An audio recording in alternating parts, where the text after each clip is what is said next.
once again, once in a long while. Ladies and gentlemen, it's time to go out to the other coast of the United States and check in with Michael Snyder to find out what's happening in the wonderful world of movies. Hello, Michael. Hi, Alex, and hey, listeners. Great to be here on a holiday week.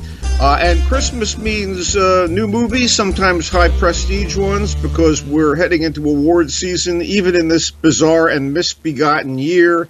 Let's be honest, things have not been typical by any stretch of the imagination, and theater closures and postponed blockbusters have been a problem, but there have been some excellent films released this year. Let's talk about what's opening this week, particularly by Christmas, and let's start with Soul, which is Pixar's latest animated delight.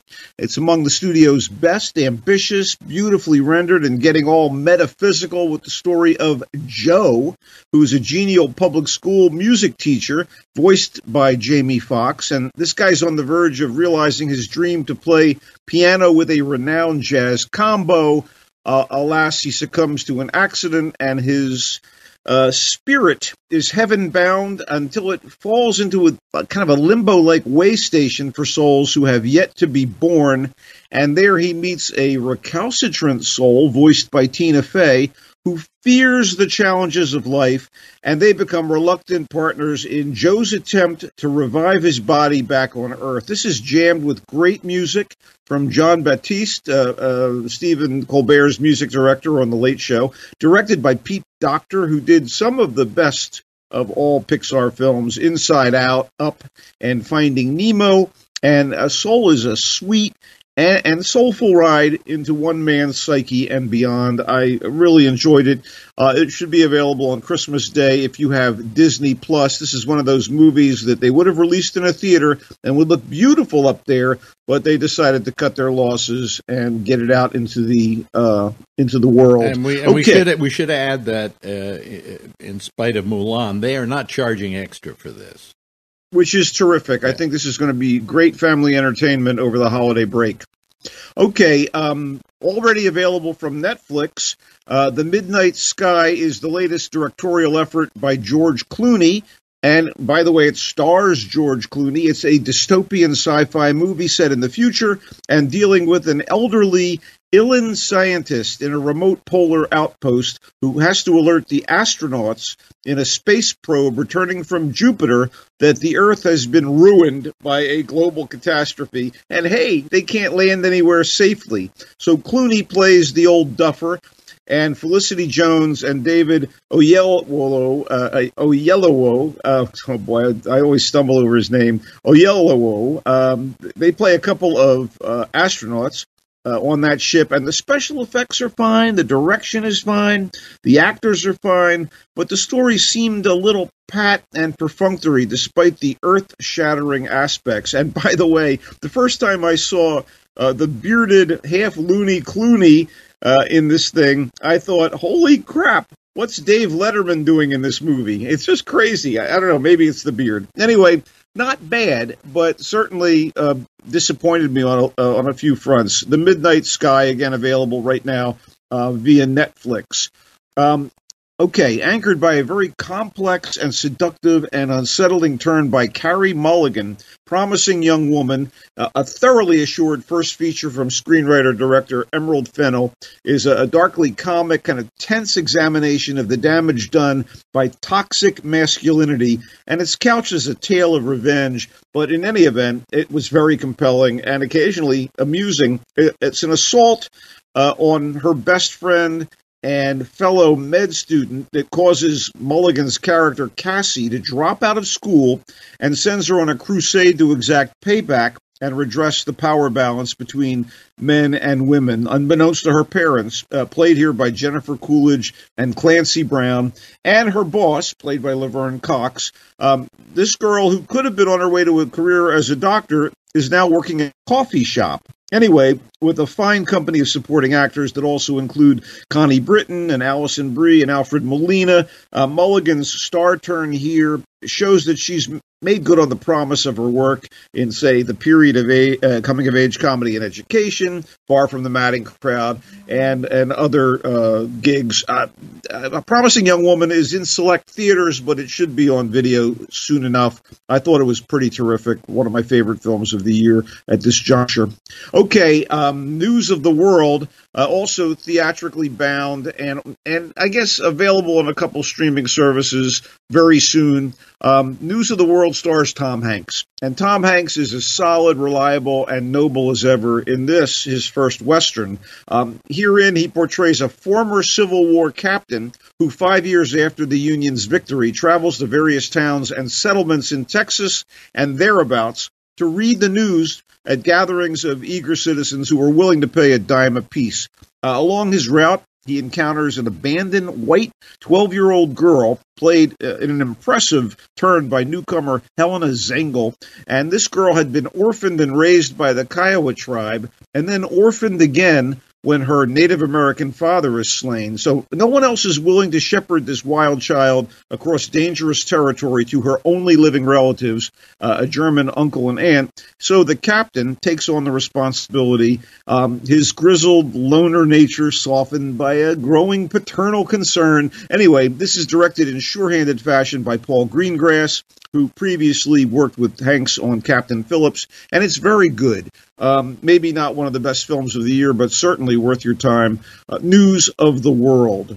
Okay, let's get down to some things that have come out recently we haven't talked about here on GABNet, and they are among the best films out there. Ma Rainey's Black Bottom, available on Netflix, is a screen adaptation of playwright August Wilson's award-winning period drama, primarily set at a recording session in 1927 Chicago, and it crackles with righteous anger and shimmies with vintage musical motifs as it depicts the tension between a legendary blues singer, the members of her band, and the white manager and record company owner who are trying to cut some tracks on a terribly hot day.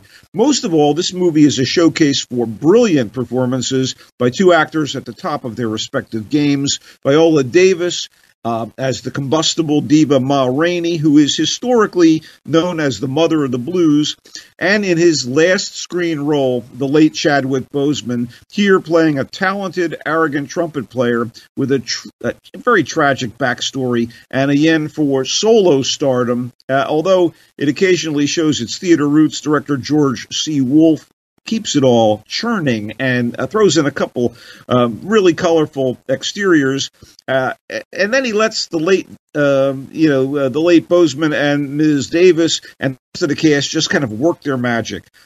Chadwick Boseman is magnificent here, although he looked gaunt here, and we now know why. It was an amazing performance, and an appropriate look for his very lean and angry character. Boseman's going to be missed. Ma Rainey, again, available on Netflix, one of the best films I've seen this year.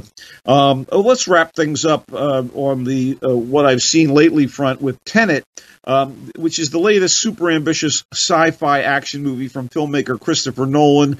And it's one of his complex Mobius strip films, like Inception. But unlike Inception, which somehow made sense to me with its worlds within dreams, thematic structure, Tenet concerns a sort of temporal war pitting a black ops agent against a force from the future that wants to destroy the world in the past, our present, and it just stretched my suspension of disbelief so far. It kind of snapped like a cinematic rubber band, hitting me square in the face. I don't want to spoil it because it is worth watching for the visual. What's to spoil? I saw this piece of crap. What's to spoil? Visual spectacle, but who cares? Fails to explain the hows and whys of time travel. It just loses you completely. I mean, Marjorie and I were looking at each other and saying, "What the fuck is going on here?" Yeah, thank you. Well, like Letterman would quote George Miller, buy the premise and you'll buy the bit. I never bought the premise because this has, hand-wavium, the sci-fi fans' way of making fun of pseudoscience. This is filled with hand-wavium. I have no idea how this worked. You get kind of an idea of who discovered it. It's a movie to just avoid because you're going to be wasting about 2.5 hours. Thanks. This is the guy who did Memento and The Prestige and Inception, and they all were complex films that made sense on their own terms. Yes. I kind of wish he went back in time before he shot this to fix the script. But no, he didn't do that. All right, let's just say one more for the hell of it, one more for the road, because you know what? I want to tell people about a sci-fi movie that didn't confuse me, that I thoroughly enjoyed, despite it being a B movie. Greenland, which is available on Amazon Prime Video, among other places, is thoroughly entertaining, a sci-fi action movie starring Gerard Butler, who he does B movies. Let's be honest about this. But he's also teamed up with the lovely Morena Baccarin. Sci-fi fans know and love her from Firefly, and they play an estranged husband and wife with a diabetic son who are chosen as part of the government's plan to fly select people to an underground sanctuary when a planet-destroying comet is discovered to not be a simple flyby, but is instead heading directly towards Earth. So the comet's biggest chunk is going to flatten Europe, creating a fireball that will scorch the entirety of the globe, but there are bunkers that the U.S. government has built for such an emergency, and the problem is getting to and on the planes that are going to take the selected to safety, and though Butler and Baccarin's characters and their son are among the selected, they're going to have a hell of a time getting there. This is fun and exciting. The movie even reminded me a bit of the old George Powell sci-fi classic from the 1950s, When Worlds Collide, and in a good way. And I guess there are a few modern equivalents of this sort of plot, but you know what? I was entertained by Greenland, and again, you can see it on Vudu, Amazon Prime, and a few other ways out. I did a best of the year, and I don't know how much of these you've seen. I'm just going to tick off the names, but my 10 favorite films of the year as follows. The Assistant, Ma Rainey's Black Bottom, Mank, which I thought wait a minute. What was the Assistant about? Let me just tell you. The Assistant is a low-budget movie by a director-screenwriter named Kitty Green, and it's a peek at the workday of a young woman in an entry-level position with a high-powered New York City-based entertainment firm. And it's a scathing Me Too era, up-close and personal look at the offhand sexual harassment and the kind of be glad you're even here attitudes you can find at a job that a lot of people covet. And Julia Garner is fantastic as the young woman Jane. Okay, I thought I might have seen it, but I didn't see it. No, anyway. It's definitely worth checking out. Next on your list, and among other films not released yet, but I had a chance to see it, and they showed it. Well, you said Mank, which I thought was pretty good. Yeah, Mank is pretty wonderful. That's on Netflix. You can watch it now. If you love Hollywood history and don't take it as history. It's questionable as to whether this is accurate or not. But I'm just saying, if you like old Hollywood, let's put it that way. The sections where the terrific screenwriter Herman J. Mankiewicz, who's nicknamed Mank, he's at the studios, in the studio system in the early 30s with other fellow writers from New York's Algonquin Roundtable. None of them were there. Sorry? None of them were there in real life. Well, nonetheless, it's very colorful and a cool depiction of that era. I had my friend Shecky sussed it out for me. They have all those famous people sitting in a writer's room. They were never there. Maybe it was fictionalized, but Gary Oldman's performance as the title character also really the revisionist history that Orson Welles somehow did not write Citizen Kane is greatly in error and been disputed by people like Pauline Kael, who said that, in fact, he wrote his own version of it and then combined the two scripts. Well, the basic aspect here of the story is that Mank has a busted up leg, and he's on deadline to crank out the script for Citizen Kane, and he's laid up in a desert bungalow, and there are flashbacks to Mankiewicz's early 30s career. I thought it was cool, and one of my favorite things about this is, in spite of its in spite of its inaccuracies, it's a beautifully done film. Well, yeah, it's gorgeous to look at, too, glistening black and white. But I love the performance by Amanda Seyfried as the actress Marion Davies, who was the wife of kingmaker and media mogul William Randolph Hearst, here played by Charles Dance. Wait a minute, she never was the wife of him. He never married Lover? her. Yes, lover. He never married her. Well, anyway, I do appreciate the performances, and David Fincher directed this thing based on his late father's script. It's a hell of a meal, whether it's accurate or not. Nomadland is coming out in February, but they showed it for awards consideration. It's the latest film from Chloe Zhao, who did The Rider, which was really good, and it stars Frances McDormand as this tough older woman who decided to simply travel the heartland in her little modest van and take on seasonal jobs after her husband dies. And she's riveting about and out on the road, thoroughly unglamorous, and a lot of the people that she encounters, I think, are real life nomads that just live out of motorhomes and such. McDormand as a, what did you say, edgy older woman? Yeah, she's a kind of a taciturn older woman. That must have been a really hard stretch for her. No, it wasn't. This is beautifully cast because, hey, yeah, right. Anyway, that's one of my faves. Never, Rarely, Sometimes, Always, which is shot in naturalistic documentary style. And it's about this young girl's painful journey from a small town in Pennsylvania with one of her best friends because she has an unwanted pregnancy she can't terminate in that town, so she has to go to New York City to get the abortion. This left me gutted. Incredibly beautifully done. Great young actresses playing the two friends, and directed with a gentle hand by Eliza Hittman, who also wrote this incredibly honest script. We talked about Promising Young Woman.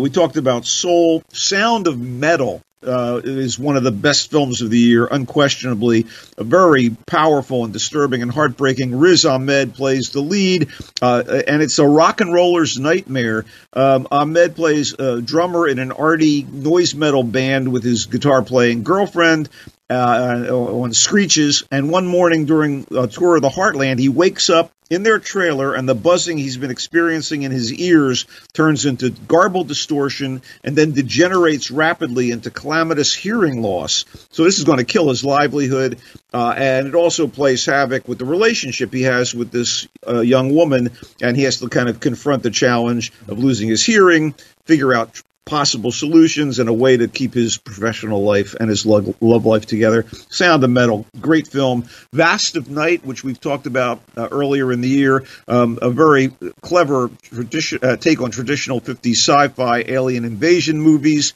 I thought it was thoroughly entertaining. Set in a small New Mexico town, and basically a lot of tracking shots and good performances. I thought Vast of Night highly entertaining, and I wish more people would get a chance to see it. And finally, Working Man, which is about the tragedy of factory closings in the heartland and their impact on the people in those small towns where the factories are closed. Great performance by Peter Garrity as an elderly worker at one of these plastics plants who, along with the rest of the staff, is given their walking papers, but he keeps getting up every day, putting on his work clothes, packing a lunch, and sneaking into the factory to find jobs to busy himself. It's incredibly potent. Working Man, again, a small film I wish a lot of people would see. I've got a documentary you should watch. It's on HBO Max, and it is about a subject that I could care less about. It is a documentary about the Bee Gees. Oh, yeah. And I never liked them. I always thought they were terrible. And I went, what am I going to watch this for? Well, we watched about 5 minutes of it, and it led to 10 minutes, and it led to two hours of watching the whole documentary and walking away going, I now understand why they were good. And it is a brilliantly done documentary and completely engrossing. I think it's what documentary should be. It took me and changed my opinion of their work. Not that I like that high screaming voice any longer, but I still appreciate them as songwriters. And just the history that they had as brothers. It's an incredible documentary. Well, let's not forget that before their disco years, they had a string of hits like "To Love Somebody," right. Gorgeous songs. It gets into that, and it gets into the whole metamorphosis of how they changed and how during their entire career they kept changing themselves in order to adapt to the times, and why they basically were survivors. So I'm so glad you brought it up. There are actually this year has been blessed by wonderful music documentaries. Among them that, Bruce Springsteen's Letter to You, Ella Fitzgerald, Just One of Those Things, the Go-Go's documentary, Once the Brothers about the band, Frank Zappa, and Laurel Canyon, which was available on Epix, which I loved. So we've been given a blessing of music docs, but the Bee Gees is absolutely worth your time. Good call there, pal. Is it time for me to play the theme? Sure, why not? I mean, I don't want to talk about foreign movies. Too highfalutin. I'd rather just say you can check me out on Twitter at Culture Blaster and also on Michael Snyder's Culture Blast page on Facebook, where you can listen to Alex and yours truly. And hopefully we'll be back sometime in early this coming year. And I'm wishing everyone a happy new year. Okay, and you stay safe, Michael. In the meantime, we're going to get out of here. And, there's more GABNet coming right up, so stay where you are.